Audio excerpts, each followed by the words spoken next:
Hai, Assalamualaikum warahmatullahi wabarakatuh dan selamat sejahtera. Jumpa lagi kita hari ini untuk kita sambung membincangkan buku teks tahun 3 KSSR Semakan.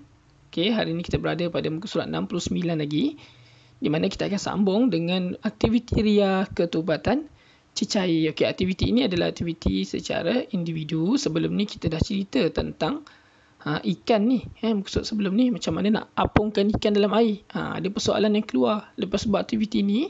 Dia tanya berapakah bilangan sudu gula yang diperlukan dan berapakah model ikan itu boleh timbul setelah gula ditambahkan. Itu semua adalah berdasarkan kepada aktiviti kalau awak buat aktiviti itu kat rumah lah. Jadi aktiviti hari ni yang saya ingin kongsikan bercerita dengan anda adalah aktiviti kumpulan. Kalau anda aktiviti individu sebenarnya. Anda boleh buat kat rumah ni kalau nak buat. Tapi saya tak suruh buat lah. Tapi kalau anda rasa nak buat, anda boleh buat kat rumah. Bergantunglah sebenarnya pada arahan cikgu-cikgu anda. Kalau cikgu awak kata suruh buat, kita ikut jalan ni. Ikut cara yang saya ajar ni. Kalau tak buat, tak apalah. Untuk pengetahuan awak. Okey, kita tengok. Aktiviti ini adalah berkenaan dengan ketumpatan cecair. Alat yang diperlukan dan bahannya adalah yang pertama, botol plastik, kemudian bika, corong turas, kemudian ada 3 jenis cecair iaitu air berwarna, minyak masak dan juga gliserin. Semuanya adalah 100 ml ataupun 100 ml. Sama banyak dia. Langkah-langkahnya, kita tengok. Masukkan air berwarna ke dalam botol menggunakan corong turas dan diikuti dengan lapisan minyak. Mula-mula kita masukkan air berwarna dulu. Air, maksudnya air berwarna tu air yang ada colour lah. Kita bagi air tu jadi berwarna lah. Sebab nak bagi cantik kan. Kita masukkan air berwarna. Lepas tu barulah kita masukkan minyak masak. Masukkan minyak masak. Kemudian tutup botol dengan ketat. Tutup ketat-ketat botol tu. Kita goncang botol tu. Kemudian kita biarkan beberapa ketika. Biar kan. Tu perhatikan perubahan yang berlaku. Apa jadi nanti? Adakah air tu akan ke bawah ataupun air tu akan ke atas? Ataupun gliserin tu yang akan minyak masak. Gliserin minyak masak yang akan turun ataupun ada ke atas. Kan? Seterusnya, masukkan gliserin secara perlahan-lahan ke dalam botol dan perhatikan perubahannya. Bila awak dah goncang-goncang tadi, bila awak lepaskan, nanti awak akan nampak. Saya rasa minyak yang ke atas kan, minyak ke atas, air ke bawah. Air tu berwarna. Kenapa kena guna air berwarna? Kenapa tak pakai air kosong je? Kan senang air. Kenapa nak kena colour-colour pula? Jadikan warna lain. Sebabnya kita nak guna gliserin. Gliserin ni warna dia macam warna air. Jadi kalau kita tak colourkan air tu, tak warnakan air tu, nanti kita tak dapat tengok lah gliserin kat mana, air kat mana. Sama je warna putih semua. Gitu kan. Jadi sebab tu kita kena air tu kita warnakan lah. Kita letak pewarna merah ke apa kan. Kalau macam dalam gambar ni, dia letak pewarna purple kan. Ungu kan. Jadi lepas dah siap dua tu, kita langkah yang ketiga, kita masukkan gliserin tu perlahan-lahan ke dalam botol. Kemudian kita tengok, kita perhatikan perubahan dia. Nanti gliserin tu dia akan masuk dalam botol ni.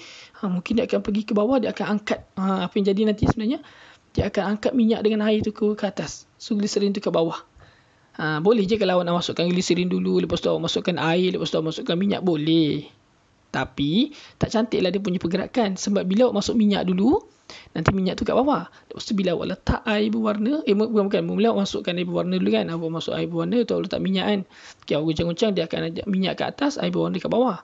Lepas tu nanti bila awak masukkan gliserin tu dia akan turun ke bawah. Nanti dia akan angkat air tu ke atas dengan minyak. Nak tengok pergerakan tu yang cantik tu. Sebab tu kita nak gliserin tu kita tuang sikit-sikit masuk ke dalam botol. Nanti catatkan perhatian kamu dan bincangkan. Soalan. Sebenarnya pemerhatian yang saya cakap tadi tu pemerhatian lah. Nanti nanti dia naik ke atas. Benda tu naik ke atas. Air dan minyak tu naik ke atas, gliserin tu akan turun ke bawah. Soalannya, bandingkan ketupatan air berwarna, minyak masak dan gliserin. Macam mana kita nak bandingkan ketupatan ni? Berdasarkan gambar ni, hasil ni, yang manakah lebih tumpat? Ingat, yang lebih tumpat adalah yang berada di paling bawah. Kemudian, yang berada di paling atas adalah yang paling tidak tumpat. Jadi kat sini, air yang paling bawah sekali adalah cecair gliserin kan. Jadi, yang paling tumpat adalah gliserin. Sebab soalan dia tanya, soalan kan, yang manakah lebih tumpat? Yang lebih tumpat adalah gliserin lah. Sebab gliserin berada paling bawah. Kemudian barulah air dan kemudian minyak lah paling tak tumpat. Sebab tu minyak ni kalau ditumpah dekat kolam ke tumpah kat laut, dia sangat bahaya. Sebab minyak ni dia udara tak boleh masuk tau. Jadi kalau ada ikan dekat bawah air tu, lepas tu minyak tumpah ke atas, minyak tu terapung tau. Nanti ikan nak ambil, udara tak boleh. Sebab udara tak boleh masuk. Nanti lama-lama ikan dalam kolam boleh mati sebab udara tak ada. Sebab udara daripada atas tak boleh masuk ke air tu. Ada halangan minyak. Kita masuk tajuk lain sikit lah kan. Itu sebabnya kita kena hati-hati. Jangan sampai ada tumpahan minyak berlaku dekat kolam, dekat akuarium ataupun dekat laut kita lah. Itu dikira sebagai pencemaran yang boleh membunuh haiwan-haiwan lain. Kalau awak nak cakap, alah, ikan tu lari dari tempat lain. Ya, ikan besar. Kalau ikan kecil, dia memang hidup dekat situ. Nak buat macam mana? Kan? Lagi tumpahan minyak kapal pula tu. Besar laut tu habis kan? Okay. Jadi itulah kekurangannya. Jadi minyak ni dia lebih tumpat lah. Sebab dia kurang tumpat sebab tu dia duduk dekat atas air. Okay, jadi nota guru, gliserin boleh didapati di farmasi atau kedai menjual barangan kek. Kalau cikgu awak nak buat, awak jangan beli sendiri. Biar cikgu awak buat kat sekolah nanti. Awak minta dia buatkan. Kalau awak nak dia buat, awak suruh dia sediakan. Bukan awak suruh lah. Biasanya cikgu tu memang akan sediakan lah. Cikgu akan sediakan gliserin. Okay. Alright. Jadi kita sampai sini dulu hari ni untuk berkenaan dengan ketumpatan cecair. Jadi kita terus buat aktiviti untuk hari ni. Tengok pada buku aktiviti. Okay, muka surat 66.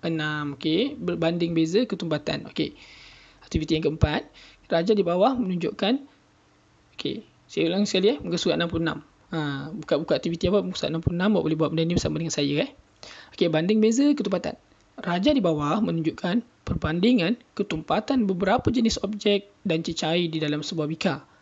Dia masukkan gabus, blok mainan, buah anggur, sirap, air, minyak. Masukkan dalam. Dan kita dapat lihat sirap paling bawah. Air dekat atas sikit.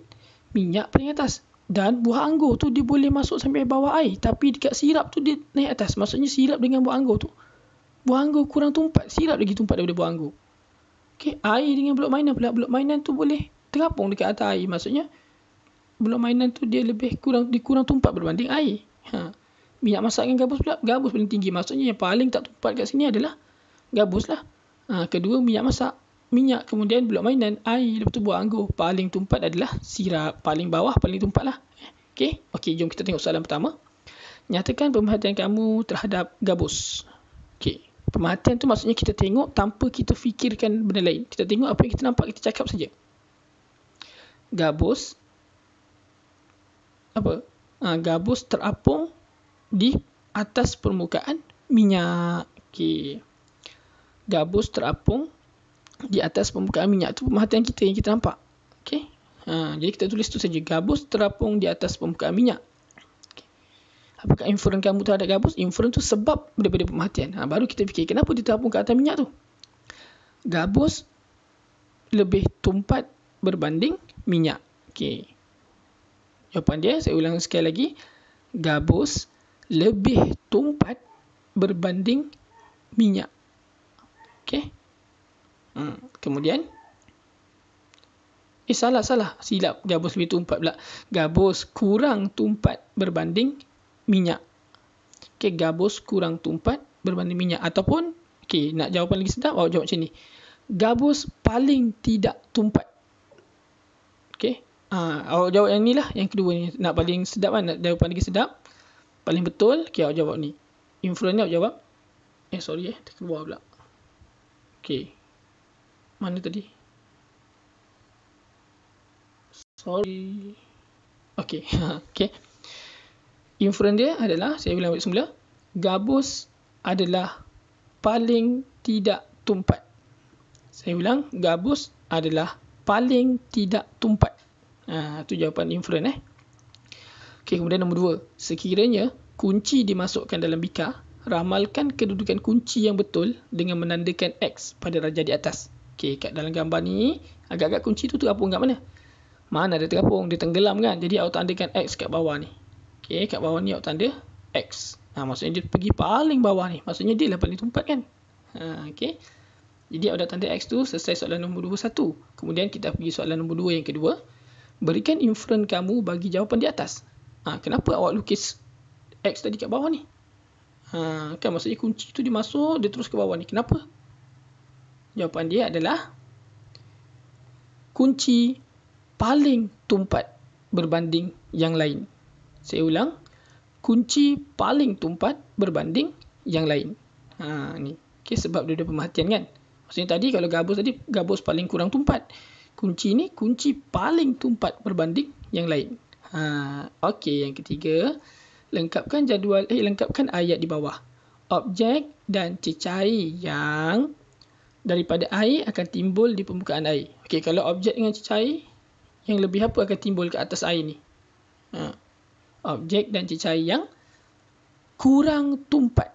Okey, yang pertama, objek dan cecair yang kurang tumpat daripada air akan timbul di permukaan air. Okey, jawapan dia kurang tumpat. Tapi kalau objek tu tenggelam macam mana? Objek dan cecair yang lebih tumpat. Saya ulang, lebih tumpat. Kat nombor 2 ni. Objek dan cecair yang lebih tumpat daripada air akan tenggelam dalam air. Jadi konsep dia, benda yang timbul adalah benda yang kurang tumpat, benda yang tenggelam adalah yang lebih tumpat. Dan kalau dia lebih dekat air tu, kalau dia ada dekat atas air, maksudnya objek tu adalah kurang tumpat daripada air. Dan kalau ia tenggelam ke dalam air, maksudnya objek tu lebih tumpat daripada air. Okey, jadi saya faham konsep tu. Okey, ini merangkumi 7.1 dan 7.2 dan 7.1.4. Okey, saya rasa pada kelas aktiviti akan datang, kita akan masuk subtopik seterusnya, mungkin subtopik yang terakhir mungkin, iaitu berkenaan dengan aplikasi dalam kehidupan harian. Kenapa kita kena belajar pasal ketubatan ni? Kalau nak tahu apa itu aplikasi ketubatan dalam kehidupan harian, nantikan video seterusnya daripada saya, okey? Okey, sampai sini saja. Assalamualaikum dan selamat sejahtera.